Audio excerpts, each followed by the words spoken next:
Merci Seigneur de nous accompagner, d'être avec nous tout au long de ce programme de jeûne et prière de 40 jours.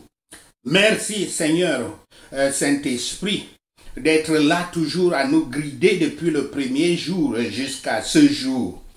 Merci Seigneur Yahweh pour ta fidélité. Merci Seigneur.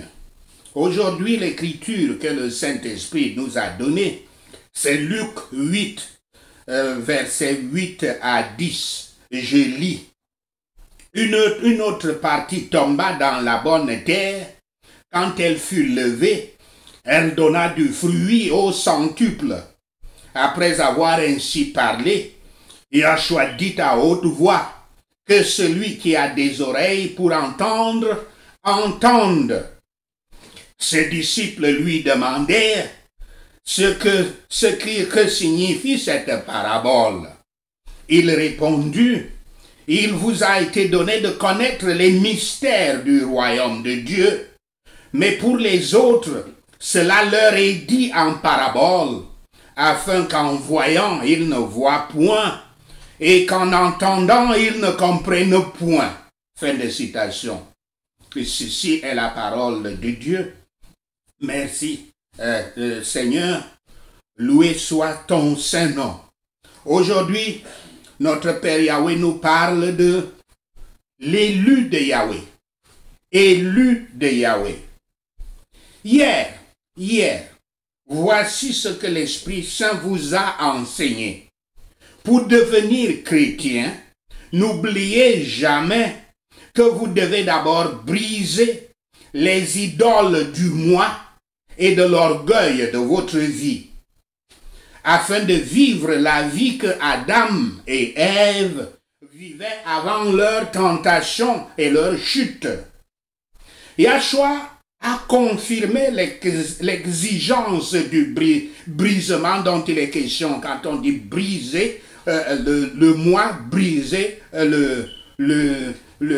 l'orgueil en nous, l'un résulte de l'autre, il s'agit du brisement. Et Yahshua Christ a confirmé l'exigence du brisement comme condition pour qu'un croyant puisse le suivre, puisse devenir son disciple, puisse devenir un chrétien.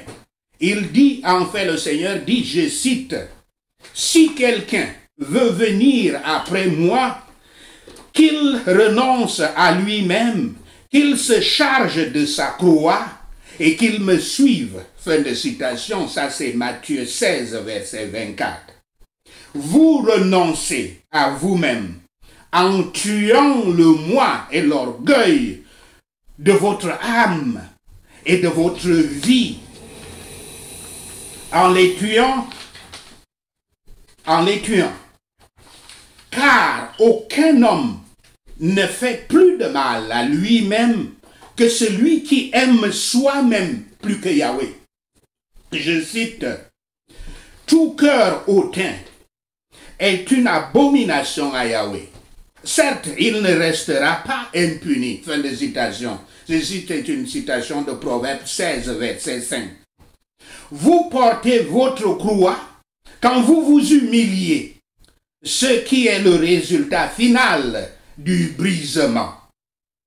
Porter votre croix, c'est recevoir joyeusement et supporter avec patience toute affliction et tous les malheurs, si honteux et douloureux qu'ils soient, qui vous est assigné ou auquel vous êtes appelé. C'est votre croix particulière, comme tout chrétien a la sienne propre, que vous devez déposer et porter tranquillement, avec une soumission totale à la volonté de Yahweh, à l'imitation de notre Seigneur Yahshua Christ. C'est cela l'humilité.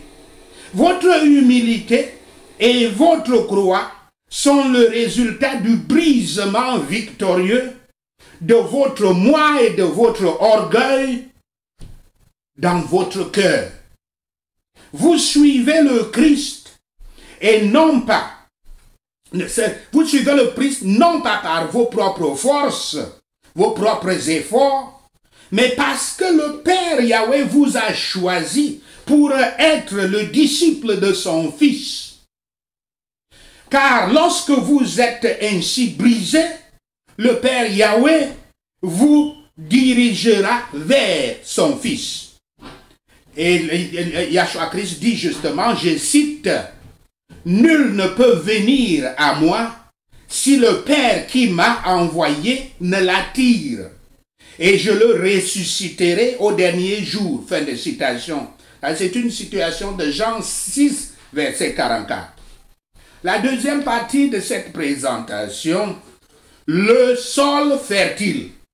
Le sol fertile. Un vrai chrétien est un sol fertile pour la parole de Dieu, produisant les fruits de la foi, de la droiture, de l'amour, de la charité, et la récolte de nouveaux disciples qui sont une, je cite, délicieuse saveur du Christ, fin de citation, pour Yahweh. Les nouveaux disciples, la parole de Dieu dit, sont une délicieuse saveur du Christ à Dieu. Comme cela est écrit dans 2 Corinthiens 2, verset 15. Rappelez-vous que la parole de Dieu est une semence, une nourriture qui est essentielle pour un chrétien, car elle est l'Esprit Saint et la vie éternelle. La parole de Dieu est Esprit Saint et la vie éternelle. Yahshua dit en effet, je cite, « C'est l'Esprit qui vivifie, la chair ne sert à rien. Les paroles que je vous ai dites sont esprit et vie. » Esprit, dans le sens de Saint-Esprit. Fin de citation. Ça, c'est une citation de Jean 6, verset 63. Semer la parole de Yahweh sur un mauvais sol, c'est-à-dire sur un cœur non brisé, ne peut pas donner de fruits. Celui qui a reçu la semence, c'est-à-dire la parole de Dieu, entre guillemets, au bord du chemin, citation, au bord du chemin, comme les Écritures disent, celui qui a reçu la semence au bord du chemin, l'entend, mais ne la comprend pas, parce que son cœur est insouciant, inattentif, négligent, oublieux, distrait par le monde et ses tentations et ses plaisirs. Cela à cause du manque de brisement. Et un tel sol est non fertile pour la parole de Dieu. De même, je cite, celui qui a reçu la semence dans les lieux pierreux, fin de citation, un auditoire constant, diligent, du moins quelqu'un qui écoute avec constance, qui est avec diligence, avec attention la parole de Dieu, mais qui, je cite, n'a pas racine en lui-même, mais dure pendant un certain temps. Car quand la tribulation et la persécution survient à cause de la parole, il est offensé, fin de citation. Et il est à cause de trop de moi et d'orgueil et de son manque d'humilité. Ce qui fait de son cœur un sol infertile pour la parole de Dieu. Rappelez-vous que le cœur de pierre, citation, cœur de pierre, est un cœur plein du moi et de l'orgueil et de l'idolâtrie.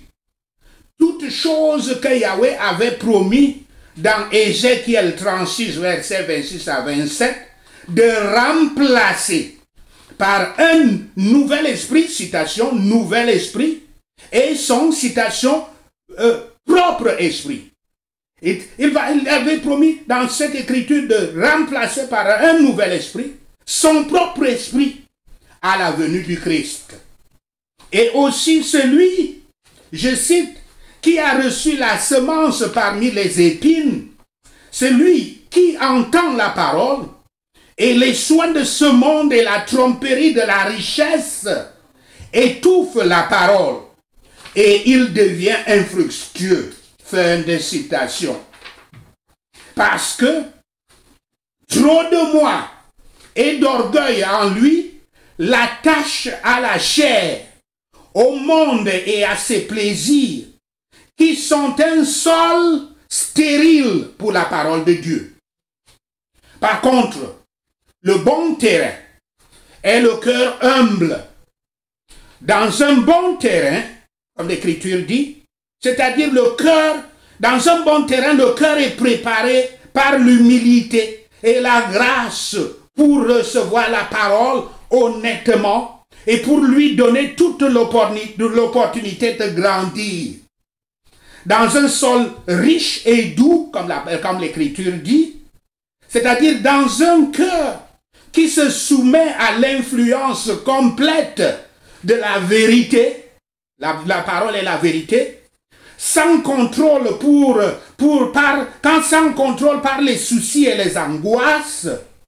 Sous les douches, on peut faire même la poésie, sous les douches et les soleils d'été de grâce divine, avec le cœur ouvert, comme un champ large et luxuriant, aux rayons du matin et aux orages du soir.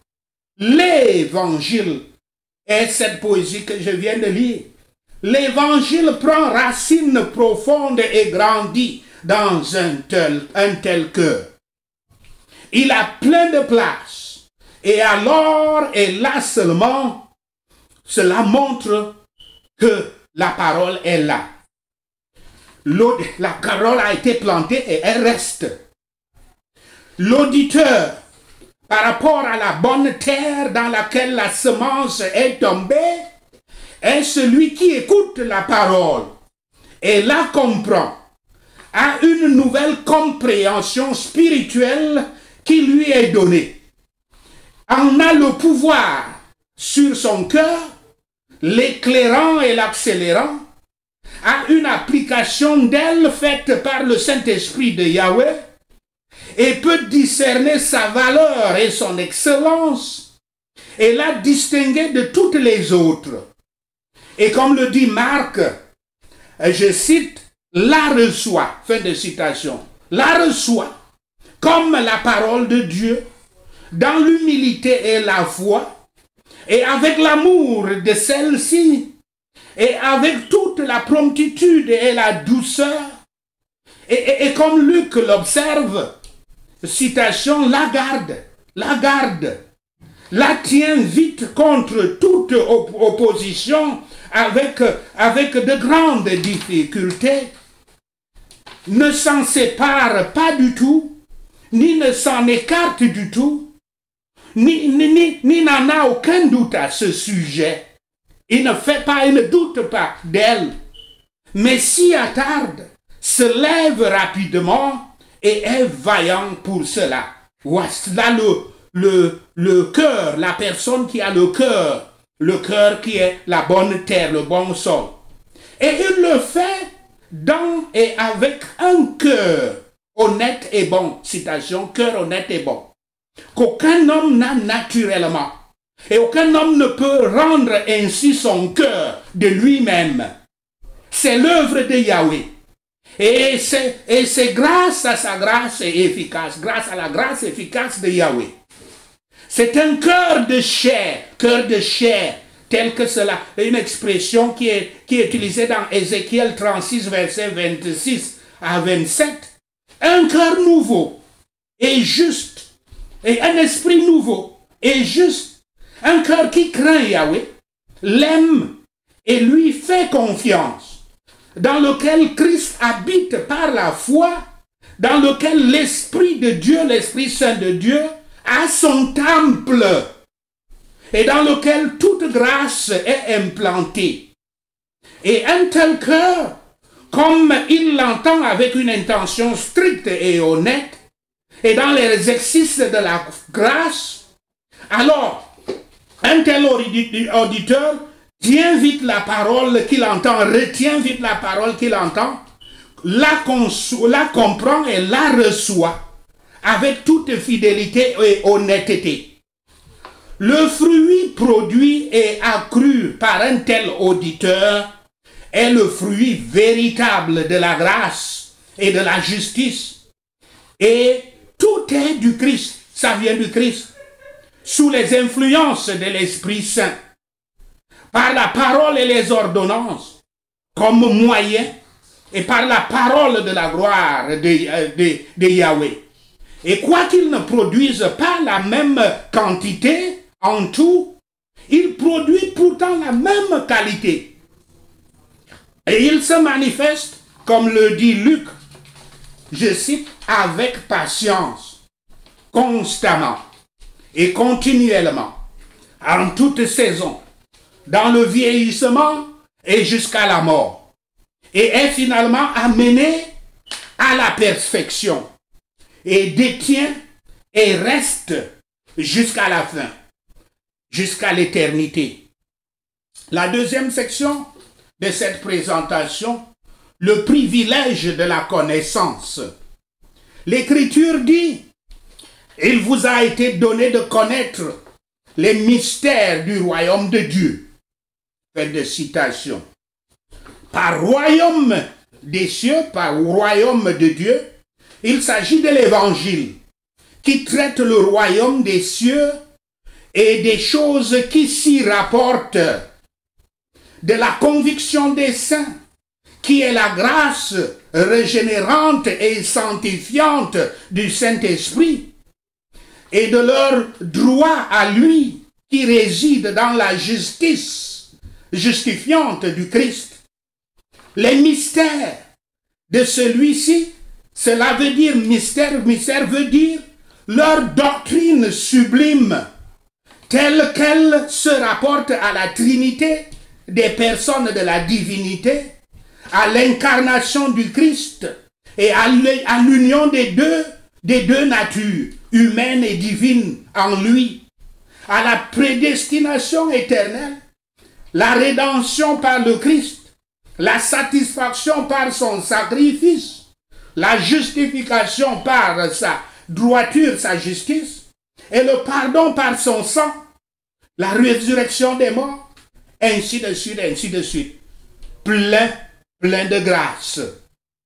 Ces choses, bien que clairement révélées, peuvent avoir des difficultés à être pratiquées chez certains et qui ne sont pas très facilement résolues.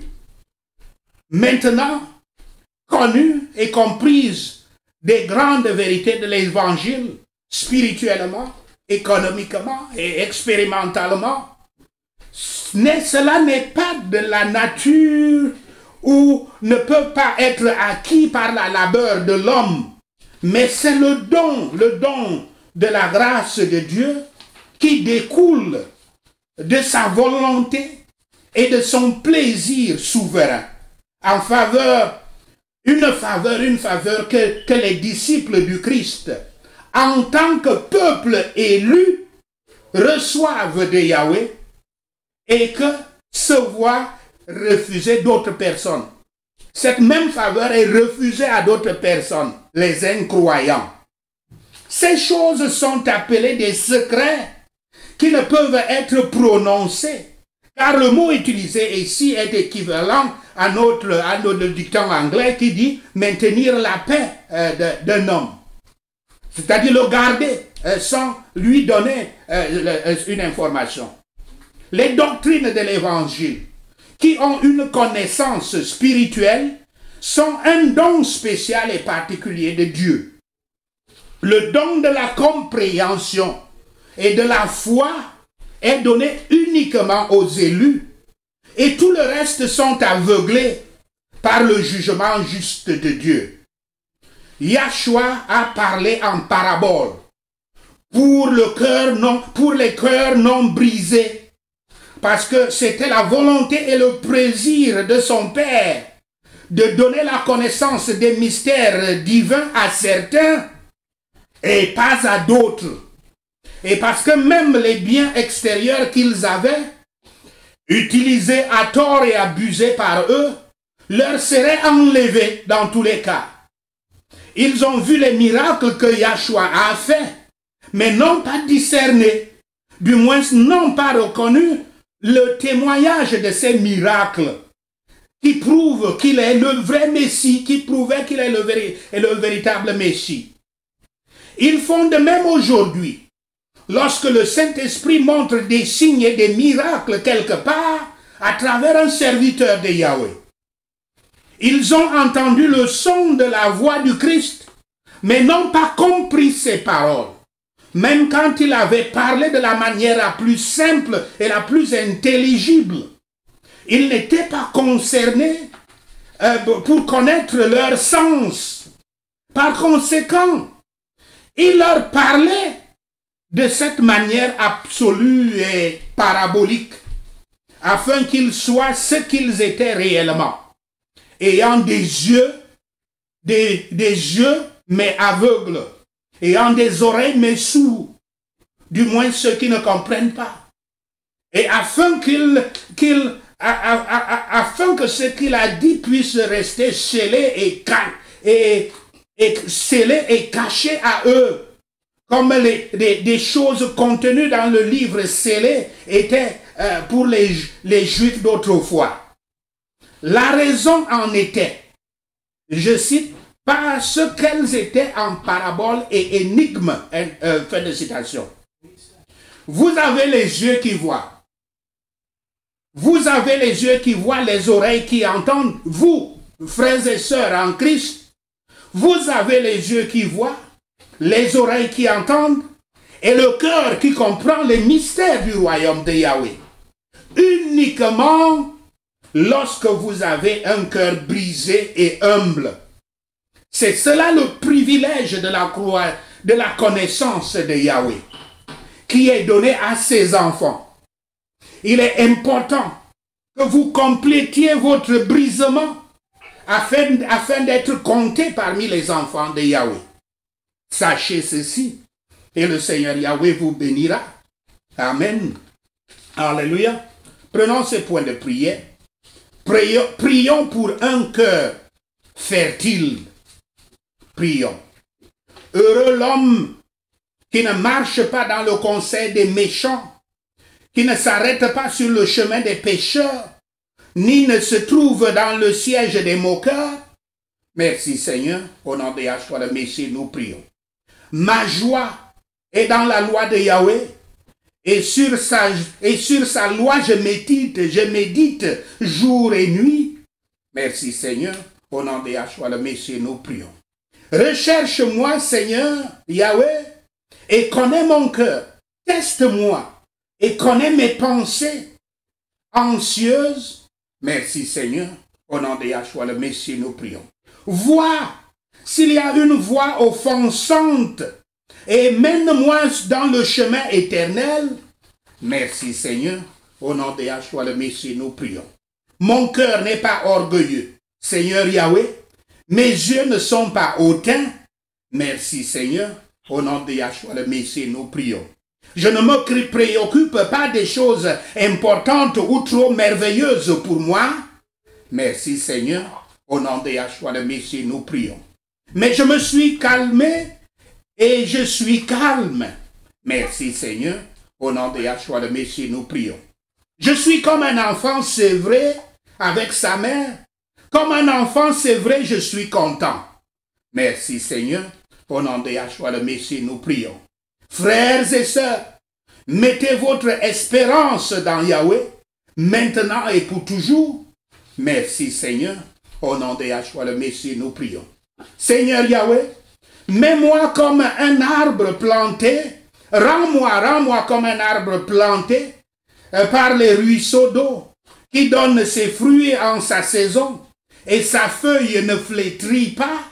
Merci Seigneur, au nom de Yahshua le Messie, nous prions. Seigneur, permets que tout ce que je fais prospère. Merci Seigneur, au nom de Yahshua le Messie, nous prions.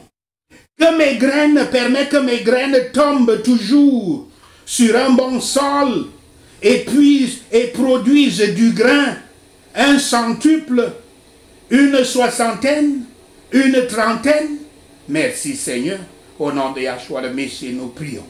En tant que ton enfant, Père Yahweh, permets-moi d'être fortifié par la grâce qui est en Christ Yahshua. Merci Seigneur. Au nom de Yahshua le Messie, nous prions. Fais que ce que j'ai entendu des prédicateurs inspirés du Saint-Esprit, en présence de nombreux témoins, soit confié à des hommes fidèles, soit aussi enseigné aux autres. Merci Seigneur. Au nom de Yahshua le Messie, nous prions. Je ne t'ai pas choisi Seigneur Yahshua, mais tu m'as choisi et m'as désigné pour que j'aille et que je porte des fruits, et que mon fruit, et que mes fruits demeurent. Merci Seigneur.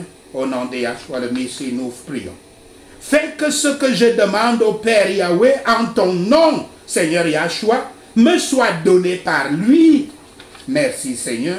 Au nom de Yahshua le Messie.